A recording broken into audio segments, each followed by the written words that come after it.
സർവത്ര ഗോവിന്ദ നാമസങ്കീർത്തനം. ഗോവിന്ദ ഗോവിന്ദ. ഇന്ന് നമുക്ക് ഭഗവാൻ ശ്രീകൃഷ്ണന്റെയും സുധാമാവിന്റെയും ഒരു കഥ പറയാൻ ശ്രമിച്ചാലോ? എങ്ങനെ ഇരിക്കുമെന്ന് അറിയില്ല, ഞാൻ ജസ്റ്റ് ഒന്ന് പറയാം. പണ്ട് ദ്വാപര യുഗത്തിൽ അക്ഷരങ്ങൾക്കൊപ്പം സ്നേഹവും പങ്കിട്ട് വളർന്ന രണ്ട് ബാല്യകാല സുഹൃത്തുക്കൾ ഉണ്ടായിരുന്നു, കൃഷ്ണനും സുധാമാവും. കാലങ്ങൾ കടന്നുപോയി. കൃഷ്ണൻ ദ്വാരകയുടെ ചക്രവർത്തിയായി മാറി. സുധാമാവോ ദാരിദ്ര്യത്തിന്റെ പടുകുഴിയിൽ വീണു. ഒരു ദിവസം സുധാമാവിന്റെ പത്നി സുധാമാവിനോട് പറയുകയാണ്, കണ്ണീരോടെ പറയുകയാണ്, നാഥ, അങ്ങ് ദ്വാരകയിൽ പോയി കൃഷ്ണനെ ഒന്ന് കണ്ടാലും.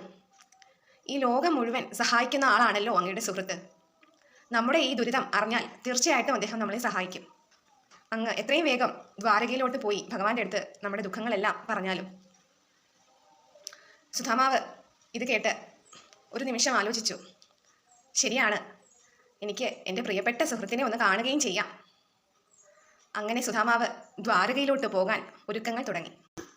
വെറും കൈയോടെ കൃഷ്ണനെ എങ്ങനെ കാണുമെന്ന ചിന്ത വന്നപ്പോൾ വീട്ടിലുണ്ടായിരുന്ന ഒരു പഴയ തുണിയിൽ അയൽപക്കത്തു നിന്നൊക്കെ കുറച്ച് അവല് കടം വാങ്ങിയതും കിഴി കെട്ടി കൃഷ്ണനെ കാണാൻ ദ്വാരകയിലേക്ക് തിരിച്ചു. ഒരുപാട് ദൂരം കാൽനടയായി നടന്നു. അവസാനം അദ്ദേഹം ദ്വാരകയുടെ പടിവാതിൽക്കൽ എത്തുകയാണ്. മനോഹരമായ ദ്വാരകാ നഗരി കണ്ട് സുധാമാവ് അമ്പരന്നു. മുഷിഞ്ഞ വസ്ത്രം ധരിച്ചെത്തിയ സുധാമാവിനെ കണ്ട് ദ്വാരകയുടെ കാവൽക്കാര് പരിഹാസത്തോടെ തടഞ്ഞു നിർത്തി.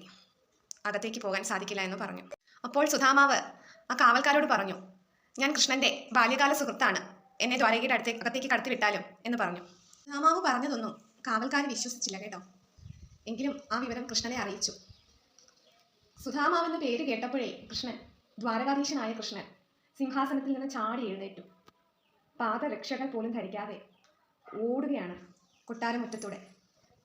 ഓടി സുധാമാവിനെ കണ്ടതും വാരി പുണർന്ന് കെട്ടിപ്പിടിച്ച് ആ രണ്ടുപേരുടെയും കണ്ണുകൾ നിറഞ്ഞൊഴുകുകയാണ്. എന്നിട്ട് അവിടെ നിന്ന കൃഷ്ണന്റെ ഭാര്യമാരും മന്ത്രിമാരും എല്ലാം ഇത് കണ്ടുകൊണ്ട് നിൽക്കുക. ഈ മുഷിഞ്ഞ വസ്ത്രം ധരിച്ച ആളെ ഭഗവാൻ വന്ന് പുണർന്ന് കെട്ടിപ്പിടിച്ച് ആ നിൽക്കുന്ന ആ ഒരു എല്ലാവരും ഇങ്ങനെ അതിശയപ്പെട്ട് നോക്കുക. എന്നിട്ട് സുധാമാവിനെ ഭഗവാൻ കൈ പിടിച്ച് കൊട്ടാരത്തിനകത്തേക്ക് കൊണ്ടുപോകുക. കൊട്ടാരത്തിനകത്തേക്ക് പോയി തൻ്റെ സിംഹാസനത്തിൽ ഇരുത്തുവാണ് സുധാമാവിനെ കൃഷ്ണൻ. രുക്മിണി ദേവി വെള്ളം പകർന്നു കൊടുത്ത് ഭഗവാൻ കൃഷ്ണൻ തന്നെ സുധാമാവിൻ്റെ ആ തളർന്ന കാൽപാദങ്ങൾ കഴുകി തുടച്ചെടുത്തു.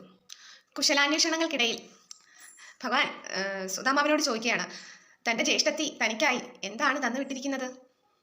കൃഷ്ണന്റെ ആ ആകാംക്ഷ കണ്ടപ്പോൾ സുധാമാവിന് തൻ്റെ കീറിയ തുണിയിൽ ആക്കിയ